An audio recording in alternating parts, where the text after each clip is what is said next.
Lecture du livre du prophète Isaïe. Broyé par la souffrance, le serviteur a plu au Seigneur. S'il remet sa vie en sacrifice de réparation, il verra une descendance, il prolongera ses jours. Par lui, ce qui plaît au Seigneur réussira.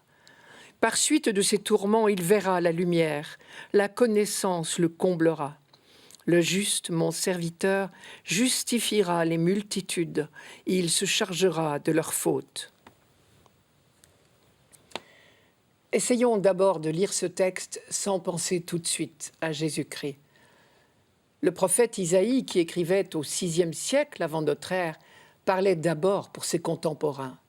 Sinon, qui l'écouterait ? Un prédicateur qui, aujourd'hui, nous parlerait pour l'an 3000, n'aurait guère d'auditeurs. Il faut donc chercher ce qu'Isaïe voulait dire à ses contemporains. En quoi son message pouvait les stimuler ? La seule chose évidente dans les quelques lignes que nous lisons aujourd'hui, c'est qu'on est dans un contexte de persécution. Un serviteur est broyé par la souffrance.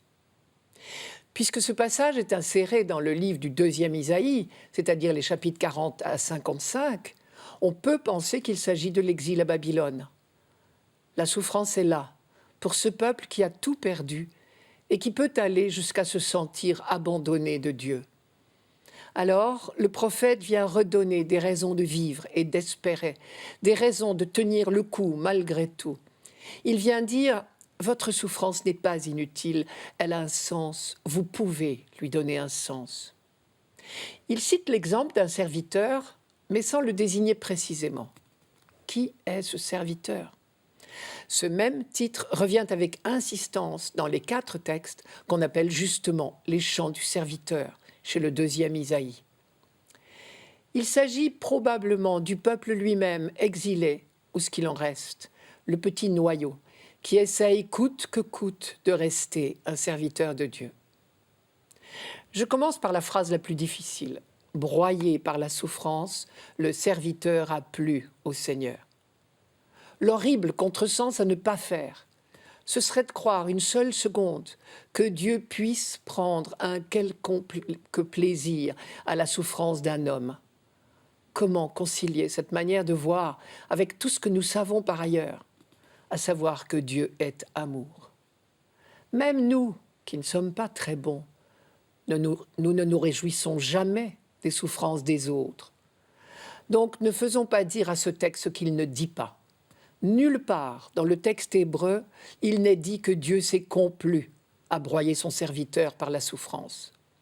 Le verbe « plaire » ici est un mot que l'on employait à propos des sacrifices pour dire qu'ils étaient agréés par Dieu et que Dieu donnait son absolution. Pour le dire autrement, dans sa souffrance, le serviteur est invité à adopter une attitude que Dieu peut agréer comme une œuvre de réparation, d'absolution. Ce qui revient à dire que le serviteur peut transformer sa souffrance en une œuvre de salut. D'abord pour lui-même. Derrière l'expression « broyé par la souffrance », il y a l'image du cœur brisé d'Ézéchiel ou du psaume 50, un cœur de pierre qui devient cœur de chair dans la souffrance. Et dans la souffrance infligée par les hommes, par la persécution, on peut réagir par le durcissement, haine pour haine, ou par l'amour et le pardon. Et c'est donc au sein même de sa souffrance que le serviteur peut tracer un chemin de lumière. C'est le sens de la phrase « Par suite de ses tourments, il verra la lumière ». De tout mal, Dieu peut nous aider à faire sortir un bien. Voilà la merveille, la puissance de l'amour de Dieu. Mais ce serviteur souffrant peut également contribuer au salut des autres. Et c'est le 2e message d'Isaïe ici. Cette souffrance que les hommes vous ont infligée, vous pouvez en faire un moyen de salut pour eux. Dieu accepte, Dieu agrée votre attitude intérieure d'offrande comme un sacrifice et il pardonne à tous, y compris à vos bourreaux. Il est vrai que vous n'êtes pas en train d'accomplir un sacrifice au temple de Jérusalem selon les rites traditionnels. Mais dans sa miséricorde pour tous les hommes, Dieu accueille votre attitude intérieure d'offrande et de pardon comme un sacrifice de réparation, étant entendu que c'est toujours Dieu qui répare, qui pardonne. Et c'est bien ce qui est dit ici par Isaïe au sujet du serviteur. Broyé par la haine des hommes, le juste a répondu par le silence et le pardon. Et Dieu a permis que ce pardon soit le salut des bourreaux, que ce pardon convertisse le cœur des bourreaux, parce qu'ils se sont ouverts à l'absolution offerte par Dieu. Alors Isaïe délivre le message le plus important de sa prophétie. Par lui, par le serviteur, ce qui plaît au Seigneur réussira. C'est la phrase centrale de ce texte. Cette volonté de Dieu, Isaïe le sait bien, comme déjà Moïse le savait avant lui, c'est de sauver l'humanité, de la libérer de toutes ses chaînes. Et la pire de nos chaînes, c'est la haine, la violence, la jalousie qui ronge notre cœur. Cette volonté de Dieu, c'est donc tout simplement que l'humanité redécouvre la paix. Or, cela peut se réaliser grâce au serviteur de Dieu. C'est ce que dit Isaïe. Si le serviteur fait de sa vie un sacrifice de réparation, par lui, ce qui plaît au Seigneur réussira. À partir de ce pardon accordé par Dieu, tous les pécheurs, délivrés de leur culpabilité, peuvent entamer une nouvelle vie. Devant l'attitude du serviteur, le cœur des bourreaux s'attendrira. Le juste, mon serviteur, justifiera les multitudes, il se chargera de leurs fautes. Ce qu'Isaïe dit ici, c'est que le salut des bourreaux est dans les mains de leurs victimes. Car seul le pardon accordé par la victime peut attendrir le cœur de son bourreau et le convertir. C'est bien le sens de la phrase de Jésus. « Lorsque j'aurai été levé de terre, j'attirerai tout à moi. »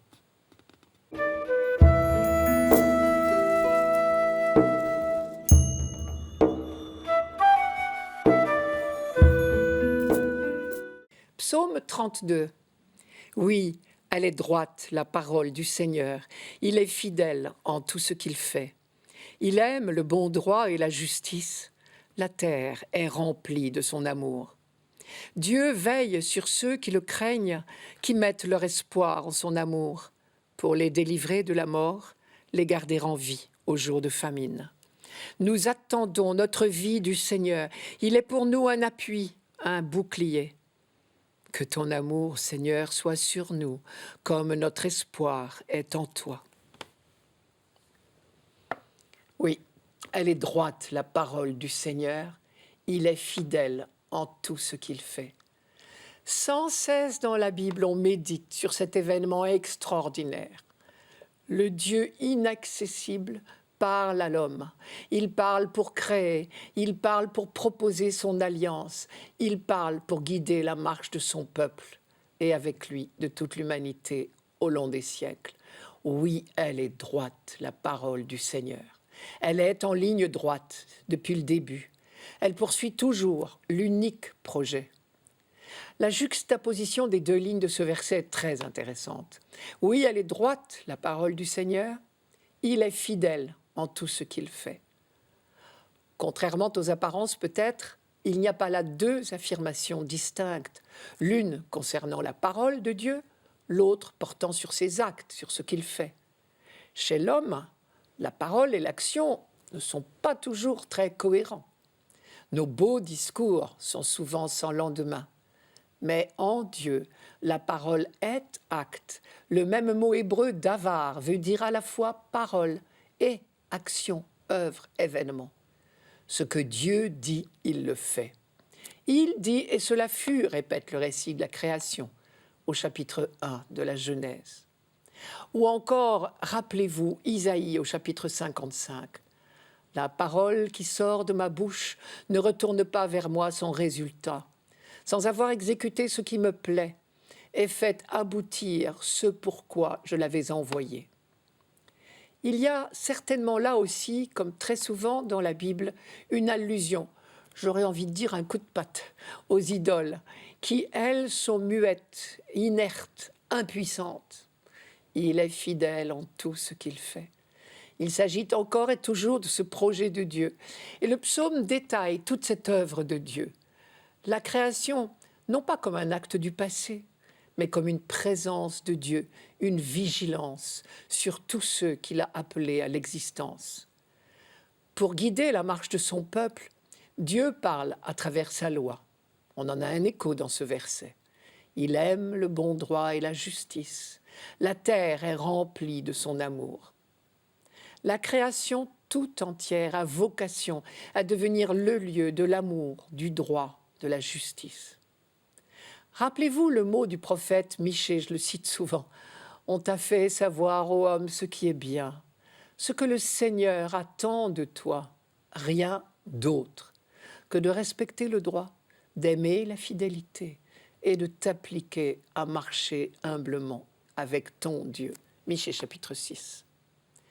C'est la loi qui éduque peu à peu ce peuple et qui promeut le droit et la justice tels que Dieu les entend. Dans tous les peuples du monde, la loi est faite pour garantir et développer les valeurs régnantes de la société. Mais la particularité en Israël, c'est que la loi a été donnée par Dieu, et donc elle défend les valeurs de Dieu, l'amour, la liberté, le respect mutuel, la solidarité. Les commandements tendent tous à éduquer le peuple dans ce sens. Les autres versets que nous entendons ce dimanche font partie de la fin du psaume, mais ils sont dans la suite logique de ce que nous venons de voir. Dieu veille sur ceux qui le craignent, qui mettent leur espoir en son amour. La crainte de Dieu comporte toujours une dimension d'obéissance à sa loi, une obéissance dictée par la confiance. Comme un enfant écoute celui qui l'avertit du danger s'il lui fait confiance. Au passage, vous avez remarqué, nous avons là une belle définition de la crainte de Dieu. Craindre Dieu, c'est espérer en son amour. Encore une fois, vous voyez qu'on est bien loin de la peur. Dieu veille sur ceux qui le craignent, qui mettent leur espoir en son amour, pour les délivrer de la mort, les garder en vie au jour de famine. On voit bien pourquoi ce verset a été choisi précisément pour ce dimanche, en réponse à la première lecture, le chant du serviteur souffrant, au chapitre 53 d'Isaïe. Dans la souffrance, le serviteur ne tient le coup que parce qu'il sait qu'il est l'objet de la vigilance de Dieu. Depuis l'expérience du buisson ardent, on sait en Israël que Dieu se penche sur toutes les souffrances humaines. En hébreu, le texte de notre psaume dit « L'œil de Dieu est sur ceux qui le craignent ». Belle manière de dire sa sollicitude. Quant à la citation des jours de famine, elle est certainement une allusion au temps de l'Exode. Vous vous souvenez, pendant la marche dans le désert, Dieu a réellement sauvé le peuple qui mettait son espoir en lui envoyant la manne chaque matin. Il reste que l'expression « pour les délivrer de la mort » pose question. Pour tous, croyants ou incroyants, la mort est inéluctable. Et à l'époque où ce psaume a été écrit, personne n'a encore ressuscité. Dieu n'a délivré personne de la mort physique. Mais il ne s'agit pas d'individus, il s'agit du peuple. Et réellement, ce peuple peut témoigner que Dieu l'a délivré plusieurs fois de la mort, que ce soit en Égypte ou à Babylone ou ailleurs. Enfin, le dernier verset est un beau résumé de l'Alliance, une expression de confiance extraordinaire. Le peuple met tout son espoir dans celui qui l'accompagne de sa vigilance. Que ton amour, Seigneur, soit sur nous, comme notre espoir est en toi. Cette confiance ne devrait jamais nous quitter, puisque, comme le dit le livre du Deutéronome, Dieu tient à nous comme à la prunelle de ses yeux. Dans nos moments de découragement, nous devrions nous répéter cette phrase.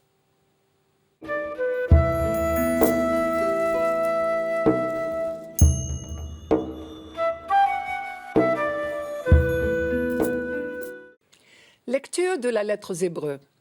Frères, en Jésus, le Fils de Dieu, nous avons le grand prêtre par excellence, celui qui a traversé les cieux. Tenons donc ferme l'affirmation de notre foi. En effet, nous n'avons pas un grand prêtre incapable de compatir à nos faiblesses, mais un grand prêtre éprouvé en toutes choses à notre ressemblance, excepté le péché. Avançons-nous donc avec assurance vers le trône de la grâce pour obtenir miséricorde et recevoir en temps voulu la grâce de son secours. L'auteur de la lettre aux Hébreux s'adresse à des chrétiens d'origine juive qui avaient imaginé que le Messie serait un prêtre. Or, Jésus ne l'était pas. Il leur répond « Jésus était bien prêtre, mais autrement ». Pour les Juifs, le rôle des prêtres en général et du grand prêtre en particulier était de faire le pont entre le Dieu inaccessible et le peuple. Quand on disait Dieu saint, on pensait Dieu séparé, inaccessible. Les hommes, eux, appartiennent au monde profane, ce que l'Ancien Testament appelle impur. Alors, pour transmettre à ce Dieu nos prières ou même nos actions de grâce, il fallait un médiateur, un intermédiaire, quelqu'un qui fasse le pont. C'est de là que vient le mot pontife, pontifex en latin. Ce quelqu'un ne pouvait pas être un homme ordinaire qui appartenait au monde profane, d'où tout le rituel de la consécration du grand prêtre. Le mot consécration signifiant justement séparation, mise à part. Pourtant, nous savons que déjà l'Ancien Testament avait découvert, et merveilleusement, le Dieu tout proche. Mais le chemin était à sens unique, si j'ose dire. Dieu traversait l'abîme qui nous sépare de lui. Mais pour l'homme, c'était impossible. D'où la nécessité du prêtre, mis à part pour cela. Dans cette logique-là, il est évident que Jésus ne remplit aucune des conditions du sacerdoce. Premièrement, il n'est pas de la tribu des prêtres, la tribu de Lévi, puisqu'il descend de David, qui est de la tribu de Juda. Pire, pour être grand prêtre, il fallait, à l'intérieur de la tribu de Lévi, descendre de la famille d'Aaron, ce qui, évidemment, n'était pas non plus le cas. Il n'avait donc pas non plus reçu la consécration de grand prêtre, et pour cause. Et encore plus grave, il est mort comme un maudit. La mort de Jésus n'est pas un acte du culte, bien au contraire, c'est l'exécution d'un condamné. Pour les chrétiens, au contraire, tout repose sur le mystère de l'incarnation. Dieu s'est fait homme. En Jésus-Christ, homme et Dieu ne font qu'un. Le voilà celui qui réellement, efficacement fait le pont. En lui, Dieu est venu vers l'humanité. Dieu a traversé l'abîme qui nous sépare de lui. Notre texte dit « il a traversé les cieux ».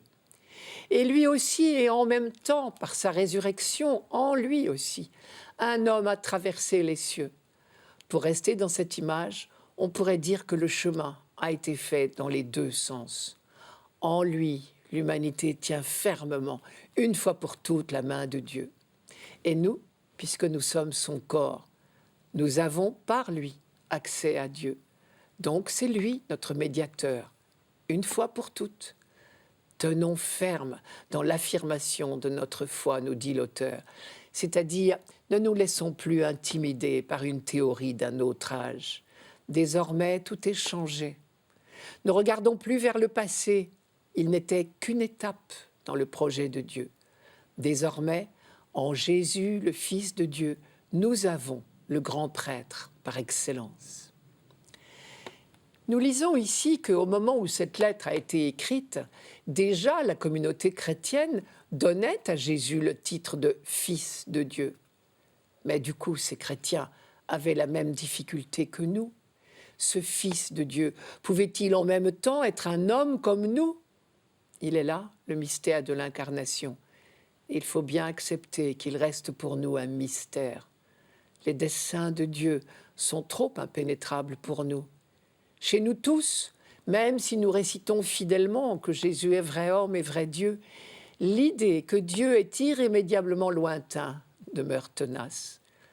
C'est probablement pour répondre à ce genre de difficultés que l'auteur ajoute tout de suite après « Le grand prêtre que nous avons n'est pas incapable, lui, de partager nos faiblesses.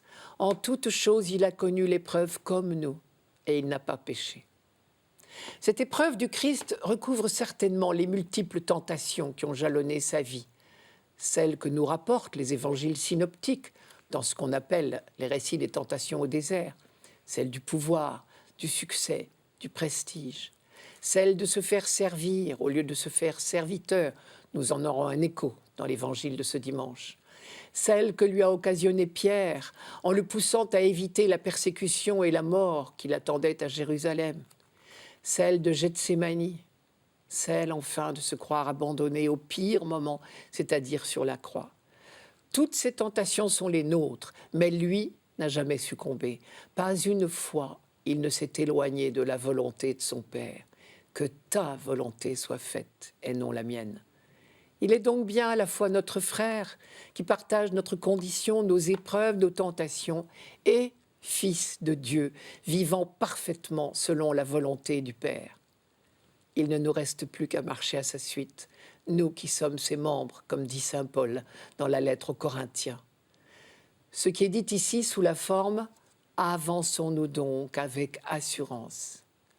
Désormais, l'institution israélite du sacerdoce n'a plus de raison d'être. Mais alors tout de suite se pose la question, pourquoi y a-t-il encore des prêtres parmi nous ?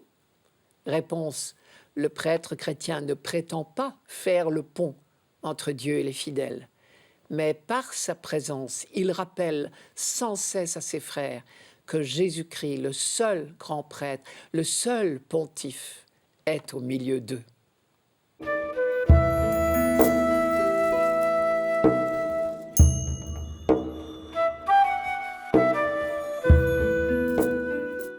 Évangile de Jésus-Christ selon saint Marc.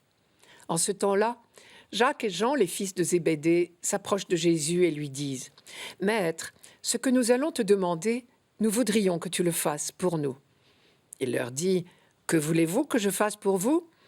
Ils lui répondirent « Donne-nous de siéger l'un à ta droite et l'autre à ta gauche dans ta gloire. » Jésus leur dit « Vous ne savez pas ce que vous demandez.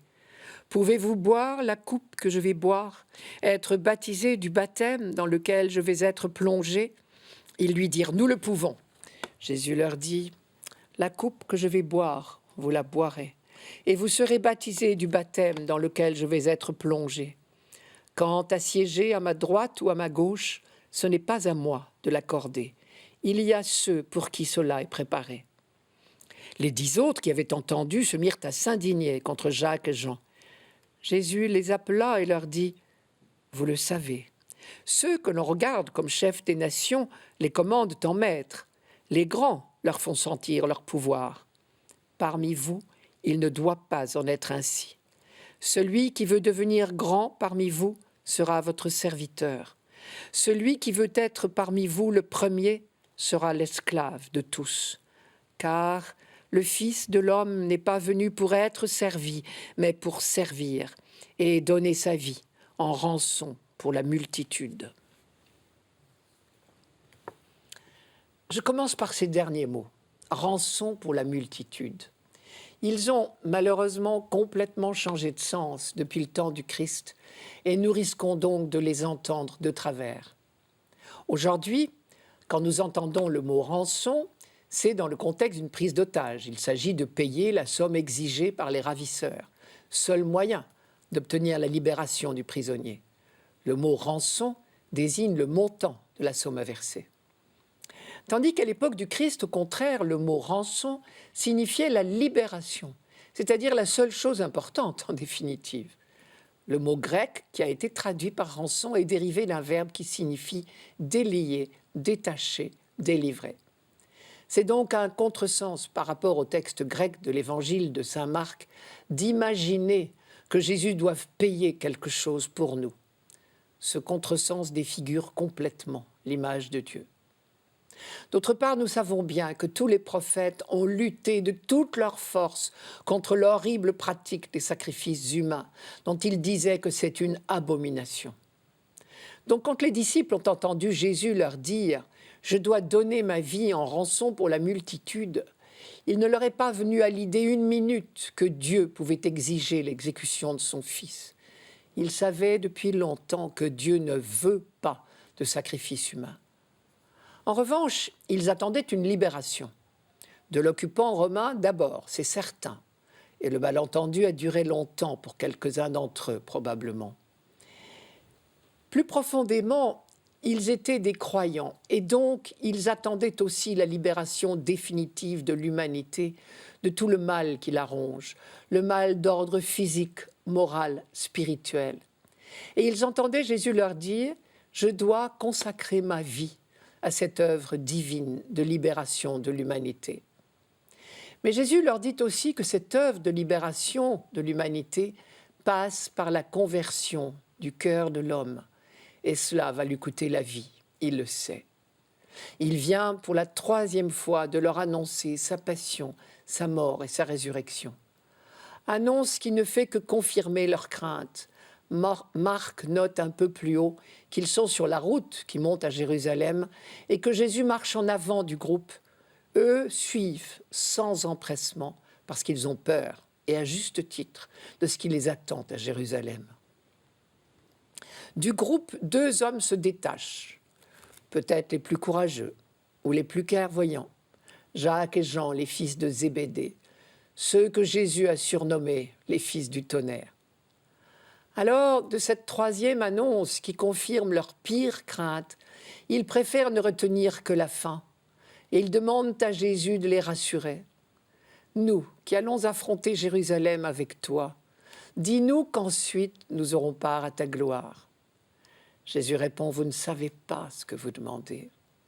Pouvez-vous boire à la coupe que je vais boire? Recevoir le baptême dans lequel je vais être plongé? Manière de dire, je ne peux pas éviter le chemin de souffrance et de mort sur lequel les hommes m'entraînent. Et vous, êtes-vous prêt à vous engager sur ce même chemin? La dernière phrase de Jésus est très curieuse si on y réfléchit. Le Fils de l'homme n'est pas venu pour être servi. Mais justement, le Fils de l'homme, d'après le prophète Daniel, au chapitre 7, était celui qui devait être sacré roi de toute l'humanité. Curieux portrait de roi, qu'un roi à genoux devant l'humanité, au lieu d'être assis sur un trône au-dessus des autres. Clairement, ici, Jésus se présente non comme un roi triomphant, mais comme le serviteur d'Isaïe, dont nous lisions le portrait en première lecture. Le Fils de l'homme n'est pas venu pour être servi, mais pour servir et donner sa vie.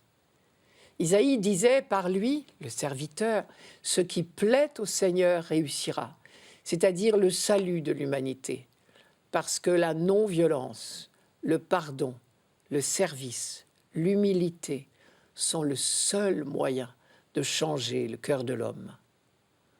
Alors, on comprend la phrase de Jésus. Les chefs des nations païennes commandent en maître. Il ne doit pas en être ainsi parmi vous. Vous, mes disciples, qui êtes le noyau et le ferment de l'humanité nouvelle, soyez à l'image du Fils de l'homme. Faites-vous serviteurs